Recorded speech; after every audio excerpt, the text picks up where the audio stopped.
نبی علیہ الصلاۃ والسلام نے فرمایا الدعاء هو العبادہ، دعا ہی عبادت ہے، عبادت کی روح، عبادت کا مغز یہ دعا ہے۔ اور اللہ رب العالمین نے قرآن حکیم میں کئی مقامات پر اپنے بندوں کو دعا مانگنے کی مختلف انداز میں ترغیب دی، بلکہ ایک امام کا قول ہے جو آدمی اللہ سے دعا نہیں مانگتا اس کا آہستہ آہستہ اللہ سے ایمان اٹھ جاتا ہے، اس کا ایمان باقی نہیں رہتا۔ اللہ رب العالمین نے قرآن حکیم میں ارشاد فرمایا وَلِلَّهِ الْأَسْمَاءُ الْحُسْنَى فَادْعُوهُ بِهَا، اللہ کے بڑے پیارے پیارے نام ہیں، بڑے خوبصورت نام ہیں، الرحمن، الرحیم، الملک، القدوس، الغفار، الغفور، اللہ کے بڑے پیارے پیارے نام ہیں۔ مالک الملک، ذو الجلال والاکرام، ان ناموں کے ذریعے سے اللہ کو پکارو۔ ایک اور مقام پہ فرمایا وَإِذَا سَأَلَكَ عِبَادِي عَنِّي فَإِنِّي قَرِيب، اے میرے نبی علیہ الصلاۃ والسلام جب میرے بندے آپ سے میرے ہی بارے میں پوچھیں تو ان کو بتلائیں کہ تمہارا رب تمہارے بہت قریب ہے۔ کتنا؟ انسان کی شہرت سے بھی زیادہ، لیکن یہ صفات کے لحاظ سے، علم کے لحاظ سے، قدرت اور طاقت کے لحاظ سے، سماعت اور بصارت کے لحاظ سے، اللہ رب العالمین ذات کے لحاظ سے عرش معلی پر مستوی ہے، ہر جگہ نہیں ہے جیسا کہ بعض لوگوں کا عقیدہ ہے کہ اللہ ہر جگہ ہے، ہر چیز کے اندر حلول کر جاتا ہے، نہیں، ایسا نہیں۔ اللہ رب العالمین ذات کے لحاظ سے الرحمن علی العرش استوى، رحمان جو ہے وہ عرش معلی پر مستوی ہے۔ یہ ہمارے سامنے یہ آسمان نظر آتا ہے، زمین سے لے کے آسمان تک کا فاصلہ 500 سالوں کی مسافت، پھر اس آسمان کی موٹائی وہ 500 سال کی مسافت، پھر پہلے آسمان سے دوسرے آسمان تک کی مسافت 500 سال، پھر اس آسمان کی موٹائی 500 سال، اس طرح دوسرا، تیسرا، چوتھا، پانچواں، چھٹا، ساتویں آسمان کی موٹائی 500 سال، اس کے اوپر دریا ہے، اس دریا کا فاصلہ وہ 500 سال، اس کے اوپر اللہ کی کرسی ہے، اور اللہ کی کرسی جس پر اللہ رب العالمین اپنے دونوں قدم مبارک رکھتے ہیں، گویا ہمارا ایمان ہے کہ اللہ کے قدم ہیں، کیسے ہیں؟ جیسے اس کی شان کو لائق، اس کے ہم نہ کوئی مثال بیان کر سکتے ہیں، نہ اس کے بارے میں سوچ سکتے ہیں۔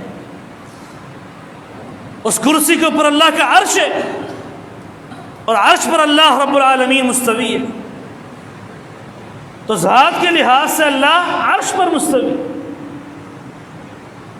اور ایک کرسی جس کے بارے میں آیت الکرسی جو ہم پڑھتے ہیں صبح و شام ہر نماز کے بعد، وسع کرسیہ السماوات والارض، اس کی کرسی زمین و آسمان سے بڑی ہے، اور یہ پوری مخلوقات کرسی سمیت اللہ کے عرش کے سامنے ایسے ہے جیسے ایک صحرا کے اندر ایک انگوٹھی پھینک دی جائے۔ تو اللہ رب العالمین ذات کے لحاظ سے عرش معلی پر، لیکن صفات کے لحاظ سے انسان کی شہرت سے بھی زیادہ قریب ہے، اس لیے اللہ کو پکارنے کے لیے کسی واسطے وسیلے کی ضرورت نہیں ہے۔ یہ جو مثال دیتے ہیں کہ چھت پر بغیر سیڑھی کے کس طرح چڑھو گے، ایم این اے سے ملنا ہو تو بغیر ایم پی کے کس طرح ملو گے؟ اللہ تو شہرت سے بھی زیادہ قریب ہے، انسان اپنے اور اپنی شہرت کے درمیان سیڑھی لگا سکتا ہے۔ ایم این اے سے ملنے کے لیے واسطے کی ضرورت اس لیے ہے کیونکہ وہ مجھے جانتا نہیں ہے، اللہ تو وہ ہے جو میرے دل میں بات بعد میں آتی ہے، اللہ پہلے سے جان رہا ہوتا ہے۔ وَإِذَا سَأَلَكَ عِبَادِي عَنِّي فَإِنِّي قَرِيب، میرے بندوں کو بتلاؤ کہ میں بہت قریب ہوں. کیا کرتا ہوں؟ اجیب دعوت الداعی اذا دعان، جب میرا بندہ مجھے پکارتا ہے، مجھ سے دعائیں مانگتا ہے، میں اس کی دعاؤں کو قبول کرتا ہوں.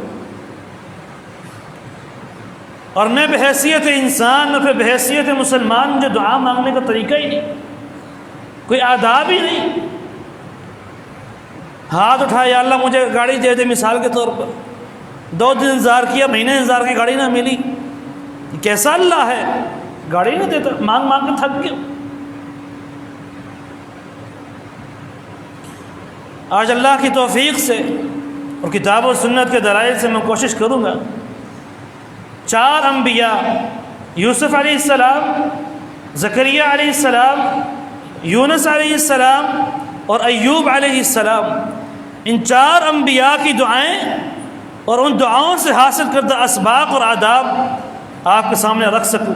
اللہ رب العالمین مجھے حق اور سچ کہنے کی توفیق عطا فرمائے. پھر ہم سب کو اللہ سے مانگنے کے ان آداب کو، جب ہم اللہ سے دعائیں مانگیں، ان آداب کے ساتھ مانگیں، اس کی توفیق عطا فرمائے. اس سورہ مریم کی ابتدا ہے. یہاں پہ اللہ رب العالمین، آواز تک کرو، زکریا علیہ السلام کا تذکرہ کر رہے ہیں. کاف ہا یا عین صاد ذکر رحمت ربک عبدہ زکریا.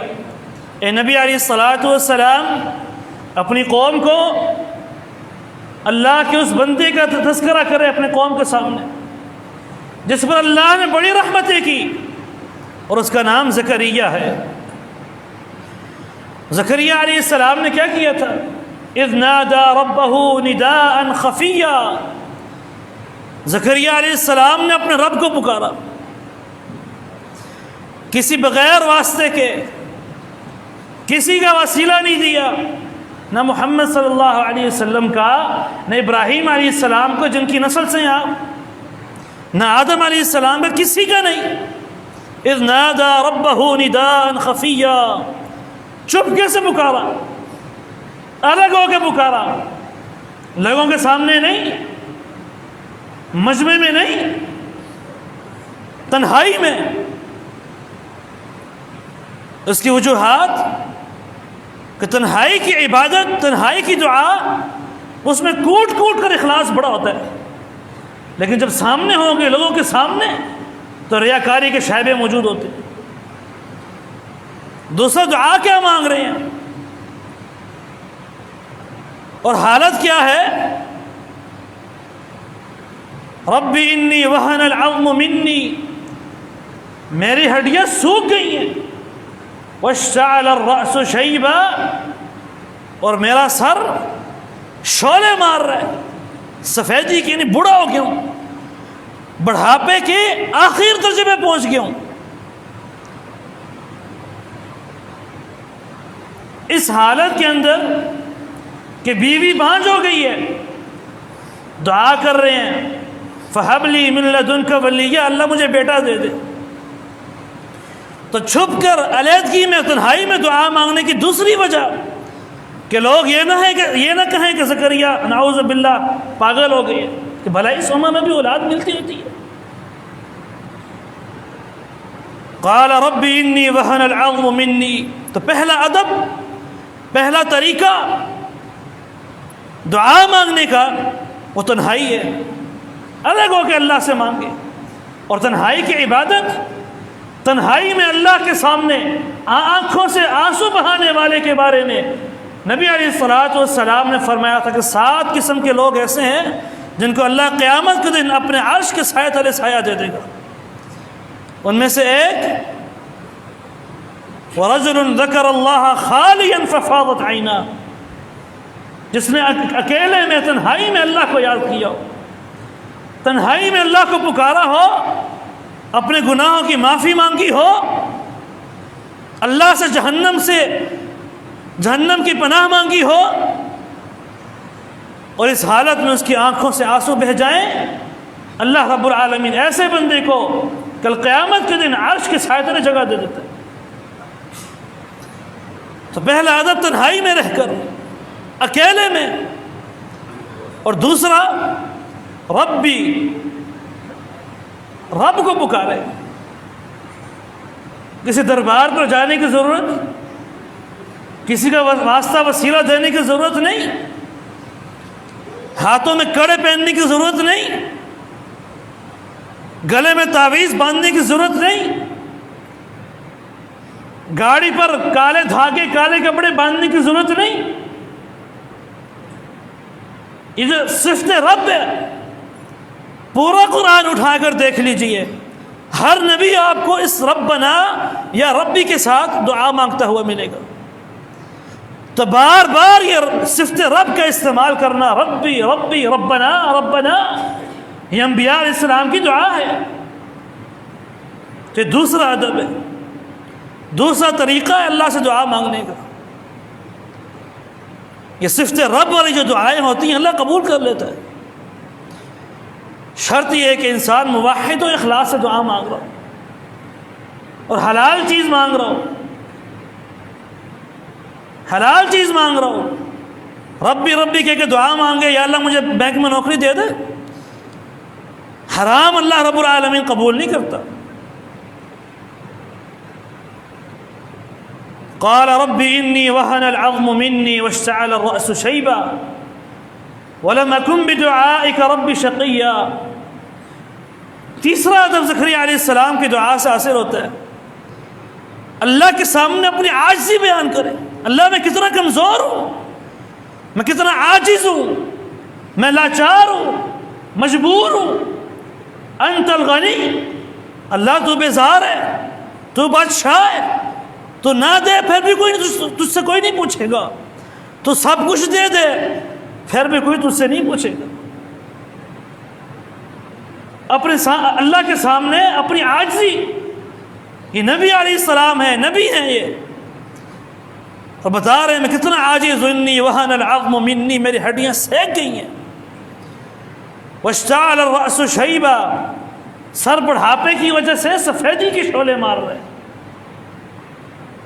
اس عاجزی، کمزوری، لاچاری، بیچارگی کے بیان کے بعد پھر عقیدہ بیان کرے، وَلَمْ أَكُمْ بِدُعَائِكَ رَبِّ شَقِيًّا، اللہ میں کبھی بھی تجھ سے دعا مانگنے سے محروم نہیں رہا، ہمیشہ مجھے یقین ہوتا ہے اللہ پر کہ جب میں دعا مانگ رہا ہوں تو اللہ انشاءاللہ قبول کرے گا، اس یقین کے ساتھ۔ اس لیے اللہ کے نبی علیہ السلام نے فرمایا تھا ادعوا اللہ، اللہ سے دعا مانگو اس حالت میں کہ وانتم موقنون بالاجابہ، تمہیں یقین ہو کہ اللہ رب العالمین ضرور قبول کرے۔ وَلَمْ أَكُنْ بِدُعَائِكَ رَبِّ شَقِيًّا، یہ چوتھا ادب کہ اپنا عقیدہ بیان کرے کہ اللہ میں کبھی تیری دعاؤں سے، تیری رحمت سے، تجھ سے دعا مانگنے سے نا امید نہیں ہوا۔ اب کب سے دعا مانگ رہے ہیں اور اب بڑھاپے میں پہنچ گئے ہیں، کتنے سال گزر گئے ہیں، لیکن نا امید نہیں ہوئے۔ مجھے ہفتہ ہوتا ہے دعا مانگتے ہوئے، مجھے کچھ چیز ملے میں اللہ سے نا امید ہو جاتا ہوں۔ یاد رکھیے اللہ سے نا امیدی کفر ہے۔ لا تیأسوا من روح اللہ انہ لا ییأس من روح اللہ الا القوم الکافرون، اللہ کی رحمت سے نا امید مت ہونا، اللہ کی رحمت سے صرف کافر نا امید ہوتے ہیں۔ قل یا عبادی الذین اسرفوا علی انفسہم لا تقنطوا من رحمت اللہ، اے نبی میرے ان بندوں سے کہہ دیجئے جنہوں نے اپنی جانوں پر اپنے اوپر ظلم کیا، زیادتیاں کی، گناہوں کے اندر ڈوب چکے ہیں، اللہ کی رحمت سے نا امید مت ہو۔ اللہ سے مانگ کر تو دیکھیے، اللہ سے مانگ کر تو دیکھیے، طریقہ تو اختیار کیجئے۔ طریقہ ہی نہیں آتا اللہ سے مانگنے کا، پتہ ہی نہیں ہے کہ اللہ سے کس طرح مانگنا ہے۔ وَإِنِّي خِفْتُ الْمَوَالِيَ مِنْ وَرَائِي، اب آگے وجہ بیان کر رہے ہیں، جوانی تو گزر گئی، بڑھاپا آ گیا، کوئی پتہ نہیں موت کب آ جائے، اس حالت میں اولاد مانگنے کی وجہ وَإِنِّي خِفْتُ الْمَوَالِيَ مِنْ وَرَائِي، اللہ میرے بعد جو میرے قرابت دار ہیں، رشتہ دار ہیں، ان کا ڈر ہے کہیں وہ تیرے راستے سے بھٹک نہ جائیں۔ کتنے والدین خود تو مسجد میں بیٹے کلب میں، ہاتھوں میں تسبیح، اور اولاد ہاتھوں میں زنجیر۔ اللہ سوال کرے گا، قیامت کے دن پوچھے جائیں گے مجھے کیا کرے، نہیں بات مانتا، پھر کیا کرے؟ دنیا کی ہر نعمت لے کے دی ہوئی ہے، دنیا کی وہ ہر بات مان لیتا ہے، سوائے دین کی باتوں کی وہ نہیں مانتا۔ مطلب کہ میری تربیت میں قصور ہے۔ یہ نبی کو فکر ہے رشتہ داروں کی کہ میرے رشتہ دار، میرے قرابت دار اللہ تیرے راستے سے بھٹک نہ جائیں، اس لیے مجھے اولاد دے دے۔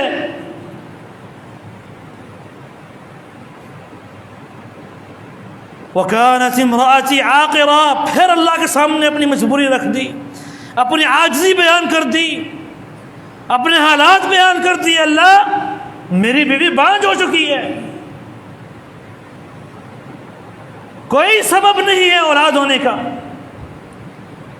لیکن اس کے باوجود فَهَبْ لِي مِن لَّدُنْكَ وَلِيًّا، اللہ ایک جانشین عطا کر دے، اپنی طرف سے عطا کرنا، اپنی طرف سے عطا کرنا۔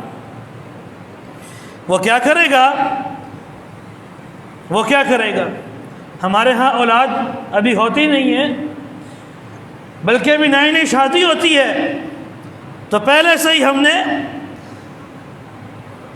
پورے خاندان والوں کو بتایا تھا ہمارا بیٹا تو بڑے ہو کے انجینئر بنے گا، ہمارا بیٹا تو بڑا ہو کر ڈاکٹر بنے گا۔ ڈاکٹر انجینئر سے مجھے کوئی اختلاف یا دشمنی نہیں۔ کبھی کسی نے کہا کہ میرا بیٹا بڑے ہو کر پہلے انسان بنے گا، انسانوں والی حرکتیں کرے گا، اللہ کے فرما بردار ہوگا، اس کے بعد اسے کوئی ڈاکٹر انجینئر بناؤں گا، صحیح معنی میں مسلمان بناؤں گا، اس سے پہلے صحیح اسلام کی فکر نہیں، صحیح معنی میں مسلمان بنانے کی فکر نہیں۔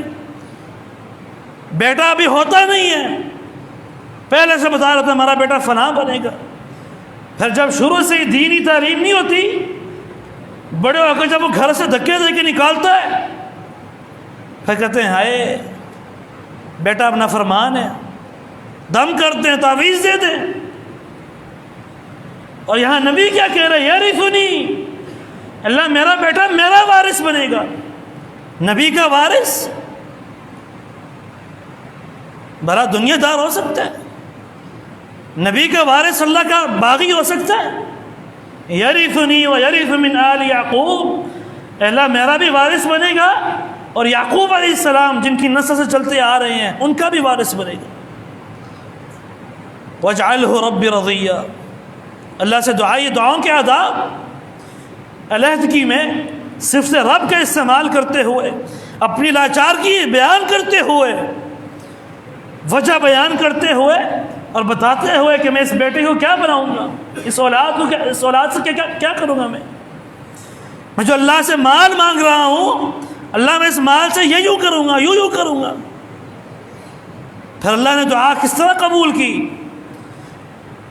یا زکریا، اللہ نے فرشتہ بھیج دیا، جاؤ زکریا کے پاس، اے زکریا انا نبشرک بغلام اسمہ یحییٰ، ہم تجھے بیٹا بھی دیتے ہیں اور بیٹا بھی وہ جس کا نام میں اللہ خود رکھ رہا ہوں، یحییٰ لم نجعل له من قبل سمیہ، بیٹا بھی ایسا جس کا نام اللہ رکھ رہا ہے اور اس نام سے پہلے دنیا میں کوئی انسان ہی نہیں تھا۔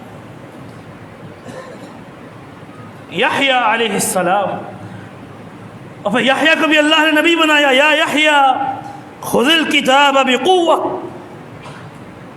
اللہ کی اس کتاب کو مضبوطی سے پکڑو۔ اب یحییٰ علیہ السلام کی پیدائش سے پہلے جو یعقوب علیہ السلام نے دعائیں مانگی تھی کہ اللہ اس کو میں نیک بناؤں گا، اپنے مشن پر چلاؤں گا، اس کے نتیجہ یحییٰ علیہ السلام خود بیان کر رہے ہیں، فرماتے ہیں وبرم، بلکہ اللہ رب العالمین فرماتے ہیں یحییٰ علیہ السلام کے بارے میں وبرم بوالدی، یحییٰ اپنے دونوں والدین کا بڑا فرما بردار تھا، اپنی ماں کا بھی باپ کا بھی، والدین کا فرما بردار۔ مجھے یاد پڑتا ہے ایک قصہ والد محترم نے کبھی سنایا تھا کہ ایک عورت، اس کے ہاں بیٹا نہیں پیدا ہوا، بڑی اس نے دعائیں مانگی، آخر و تنگ آ کے اس نے یہ دعا کی، اے اللہ مجھے بیٹا دے دے۔ بے شک مجھے اپنے گھر کے درخت کے بارے میں اشارہ کر کے کہتی ہے کہ بیٹا دے دے، بے شک اس گھر کے اس درخت کے ساتھ باندھ کر مجھے مارے، لیکن بیٹا دے دے۔ پھر بیٹا ہوا، اس بدبخت نے اپنی ماں کو درخت کے ساتھ باندھ کر مارا۔ یہ دعا نہیں، یہ بد دعا تھی اپنے آپ کو۔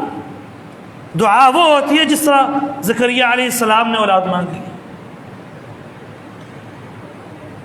یہاں پر تذکرہ کرتے ہیں ہم یونس علیہ السلام کا، وَذَنُّونِ إِذْ ذَهَبَ مُغَاضِبًا فَظَنَّ أَن لَّن نَّقْدِرَ عَلَيْهِ۔ یونس علیہ السلام جب قوم کو دعوت دی اور قوم نے نہ مانی، ناراض ہو کر چلے گئے اور قصہ مختصر وقت ہونے لگا۔ کشتی میں سوار ہوئے، بھور میں کشتی پھنسی، کسی ایک کو کچھ چھلانگ لگانی تھی، یونس علیہ السلام کی باری آ گئی، پرچی ان کے حق میں نکل آئی، ان کو چھلانگ لگانا پڑ گئی، اور ایک مچھلی نے یونس علیہ السلام کو اپنے پیٹ میں نگل لیا۔ یونس علیہ السلام اندھیروں کے اندر ہیں، رات کا اندھیرا الگ، مچھلی کے پیٹ کا اندھیرا الگ، اور دریا کا اندھیرا الگ، اندھیرے ہی اندھیرے، پریشانی ہی پریشانی، غم ہی غم۔ مجھ پر مصیبتیں آ جائیں، تکلیفیں آ جائیں، میں کیا کہتا ہوں، اللہ میں ہی میرا تھا، میں تو لوگوں کو نماز پڑھاتا ہوں، درس دیتا ہوں، جمعہ پڑھاتا ہوں، کلاسیں پڑھاتا ہوں، حدیث پڑھاتا ہوں، اللہ میں ہی میرا تھا، میرے علاوہ کوئی نظر نہیں آیا۔ شکوے شکایت اللہ سے۔ اور ادھر یونس علیہ السلام اندھیروں کے اندر، پریشانیوں کے اندر، فنادى في الظلمات، اندھیروں کے اندر سے منادی، ایک پکار جو اللہ کے عرش تک گئی، اللہ الہ الا انت، اللہ تیرے علاوہ کوئی معبود برحق نہیں اس دنیا میں۔ یعنی پریشانیوں سے نجات چاہتے ہو تو اللہ کی توحید کا اقرار کر لو۔ جس نے اللہ کی توحید کو مضبوطی سے تھام لیا، جس نے اللہ کی اس توحید کو سمجھ لیا، پھر وہ پریشانیوں کے اندر بھی پریشان نہیں ہوتا۔ فنادى في الظلمات اللہ الہ الا انت، اللہ مشکل کشا تو، حاجت روا تو، ان اندھیروں سے نکالنے والا بھی تو ہے،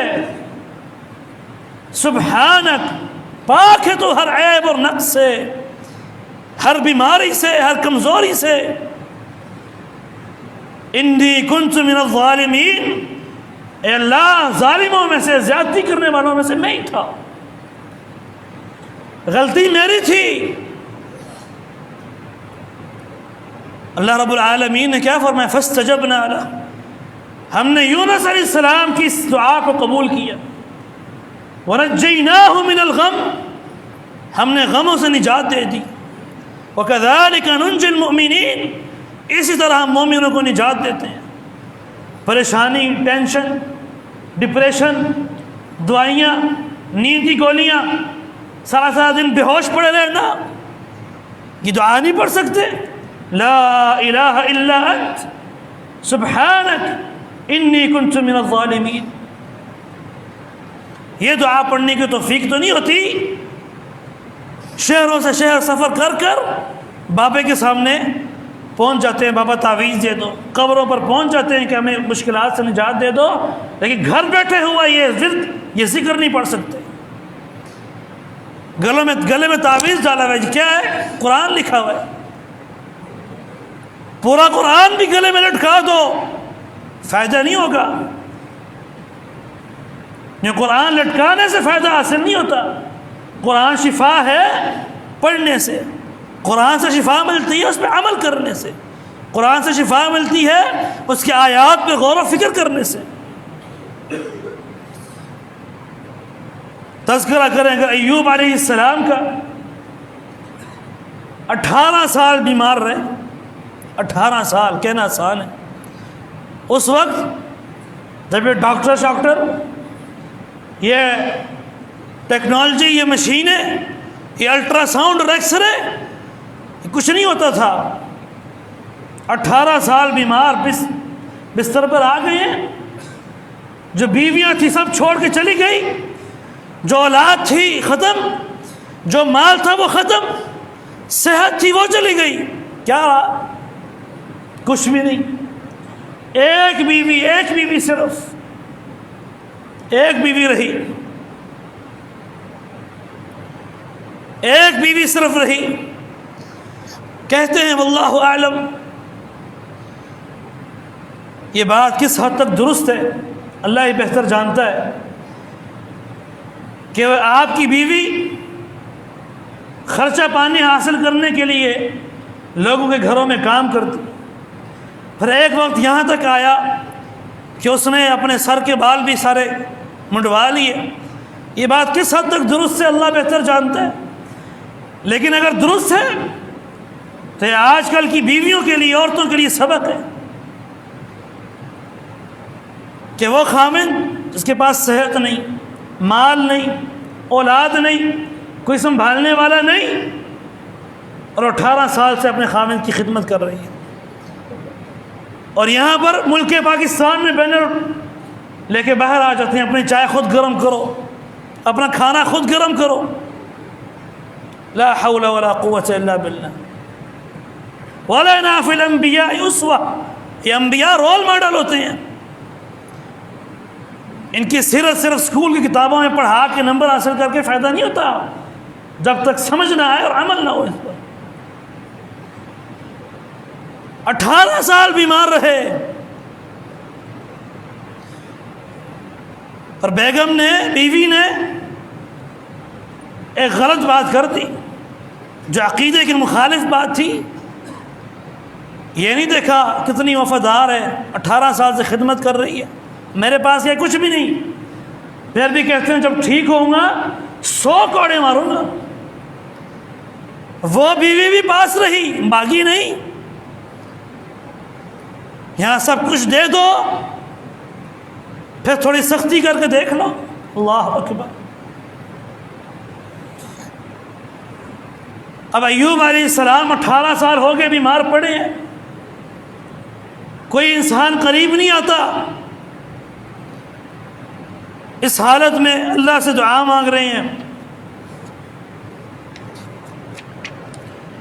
وَأَيُّوبَ إِذْ نَادَى رَبَّهُ أَنِّي مَسَّنِيَ الضُّرُّ وَأَنْتَ أَرْحَمُ الرَّاحِمِينَ۔ ایوب علیہ السلام نے جب اپنے رب کو پکارا، عاجزی، اپنی انکساری، بیچارگی، لاچاری، مجبوری، کہ اللہ مجھے تکلیف نے آ لیا، وَأَنْتَ أَرْحَمُ الرَّاحِمِينَ، رحم کرنے والا تو ہی ہے، سب سے زیادہ رحم کرنے والا تو ہے، تیرے برابر کا کوئی نہیں، کوئی بھی نہیں۔ اللہ نے پھر ایوب علیہ السلام کی دعا کو بھی قبول کیا، گویا اللہ کی تعریفات کریں، انت ارحم الراحمین، انت خیر الغافرین، خیر الراحمین، یہ اللہ کی تعریفات ہیں۔ ان تعریفات کے ساتھ، ان ناموں کے ساتھ اللہ کو پکاریں تو اللہ رب العالمین دعاؤں کو قبول کرتے ہیں۔ اللہ رب العالمین ہمیں انبیاء علیہ السلام کے نقش قدم پر چلنے کی توفیق عطا فرمائے۔ آخر دعوانا الحمدللہ رب العالمین۔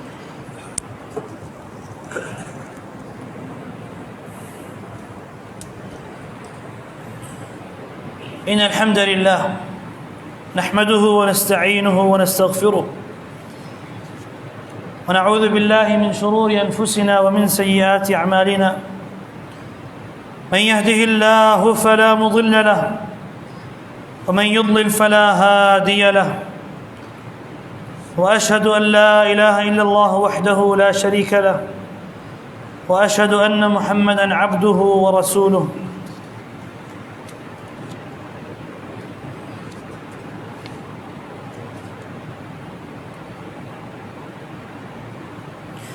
یوسف علیہ السلام انتہائی اختصار کے ساتھ اب دعا مانگ رہے ہیں اللہ سے. اس وقت جب بادشاہت ہے، گھر والے سب مل گئی ہیں، مال و دولت ہے، گویا یہ بات بتلاتی ہے کہ دعا ہمیشہ تب نہ کریں جب ضرورت ہو. ضرورت کے علاوہ بھی اللہ سے رابطہ رکھے، ضرورت کے علاوہ بھی اللہ سے رابطہ قائم رکھے. رب قد آتیتنی من الملک، اس دعا سے پہلا ادب کہ اللہ کے نے جو احسانات کیے بندے پر، ان احسانات کا تذکرہ. اللہ تو نے مجھے بادشاہت عطا کی ہے، کنویں کی گہرائیوں سے نکال کر بادشاہت عطا کی، جیل کے سلاخوں سے نکال کے بادشاہت عطا کی ہے. وعلمتنی من تأویل الاحادیث، اللہ تو نے مجھے علم دیا ہے خوابوں کی تعبیر کا. فاطر السماوات والارض، اب اللہ کی تعریفات ہے. اللہ زمین و آسمان کو بنانے والا تو ہے،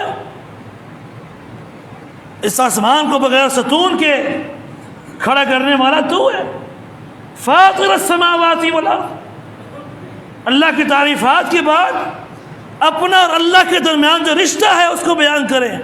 انت ولی فی الدنیا والآخرہ، اے اللہ دنیا کے اندر بھی آخرت کے اندر بھی میرا ولی تو ہے، مددگار تو ہے. میں نبی ضرور ہوں، نبی کا بیٹا ضرور ہوں، نبی کا پوتا ضرور ہوں، نبی کا پڑپوتا ضرور ہوں. میرا باپ بھی نبی، دادا بھی نبی، پردادا بھی نبی، میرا انبیاء علیہ السلام کی نسل سے، میں خود بھی نبی. لیکن اللہ جب مجبور ہو جاؤں، جب پھنس جاؤں، پھر مددگار تو ہے، نہ پھنسو پھر بھی مددگار تو ہے. انت ولی فی الدنیا والآخرہ، دنیا میں بھی آخرت میں بھی. یہ سب چیزیں بیان کرنے کے بعد، اللہ سے اپنا تعلق ظاہر کرنے کے بعد، توفنی مسلمہ، اے اللہ میں نبی ضرور ہوں لیکن اللہ اسلام کی حالت میں فوت دینا، موت دینا اس حال میں کہ میں مسلمان ہوں، تیرا فرما بردار ہوں. والحقنی بالصالحین، اور اپنے نیک بندوں کے ساتھ مجھے ملا دینا. یہ وہ دعائیں ہیں جو ہمیں ٹوئنکل ٹوئنکل لٹل اسٹار کے بجائے اپنے بچوں کو دعائیں یاد کرانے کی ضرورت ہے. یہ وہ دعائیں ہیں جو ہمیں خود یاد کرنے کی ضرورت ہے. اللہ رب العالمین ہمیں ان دعاؤں کو یاد کرنے کی، پھر ان آداب کے ساتھ اللہ کو پکارنے کی توفیق عطا فرمائے. سوال ہے کیا جمعے کے دن پیدل چل کر قبرستان جانا اور قبروں پر پانی ڈالنا ثواب کا کام ہے؟ G11 میں جو بندہ رہتا ہو H11 والے قبرستان میں پیدل تو نہیں جا سکے گا. یہ نبی علیہ الصلوۃ والسلام کی سنت سے ایسی کوئی بات بھی ثابت نہیں کہ خاص جمعے کے دن، خاص کسی دن، کوئی بھی دن خاص مقرر کر کے کسی قبر پر جانا، اپنے رشتہ داروں کی قبروں پر جانا، وہاں ان کے لیے دعا کرنا، قبروں پر پانی ڈالنا، ایسا نبی علیہ الصلوۃ والسلام کی سنت سے ثابت نہیں. واللہ اعلم بالصواب. اللہ رب العالمین سے دعا ہے، یا اللہ رب العالمین جو کچھ کہا سنا اس پر عمل کرنے کی توفیق عطا فرما. الہ العالمین ہمیں پریشانیوں کو دور فرما. الہ العالمین بیمار لوگوں کی بیماریاں دور فرما، انہیں شفائے کاملہ عاجلہ عطا فرما. الہ العالمین ہمیں نیک حکمران عطا فرما. الہ العالمین جو حکمران ہیں انہیں قرآن و سنت پر چلنے کی توفیق عطا فرما. الہ العالمین انہیں اچھا وزیر اور مشیر عطا فرما. الہ العالمین اس ملک کی حفاظت فرما. اقول قولی هذا واستغفر الله لي ولكم ولسائر المسلمين فاستغفروه ثم توبوا إليه إنه هو الغفور الرحيم. وآخر دعوانا أن الحمد لله رب العالمين.